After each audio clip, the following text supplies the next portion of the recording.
Danas sam išla u spizu, prvo po brašno, glatko i integralno, direktno iz mlina, a onda produžila na plac. U vrećici su završili kelj, buket mrkve, tikvice, jaja, celer, peršin, mahune i prefini sir s ljutom paprikom. Kupila sam i kapulu, a sam je greškom ostavila na placu, neki joj je sasrećan. Onda sam zamislila kruh.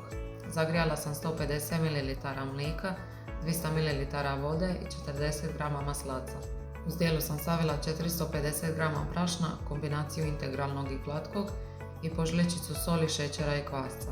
Obožavam kruh sa sjemenkama, pa sam dodala po 2 žlice sjemenki konoplje, čije, sezama, bućinih golica i suncokretovih sjemenki.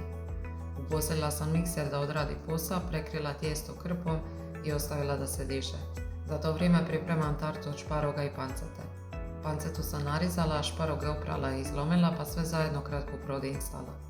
U drugoj posudi sam izmutila 4 jaja sa začinima i dodala oko 200 g vrhnja. Za sir sam koristila onaj domaći ljuti koji sam kupila na placu. Pogledajte kako dobro izgleda.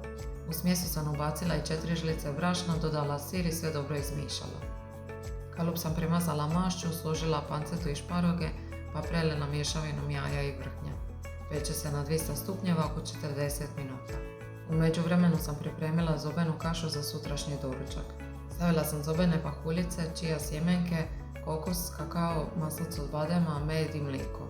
Sve sam izmišala i stavila u hladnjak preko noći. Kruh se digao pa sam oblikovala tijesto, ostavila ga još 30 do 40 minuta da naraste i stavila peći na 200 stupnjeva oko 40-45 minuta. I to je to za danas. Domaće, jednostavno i fino. Vidimo se u sljedećem videu.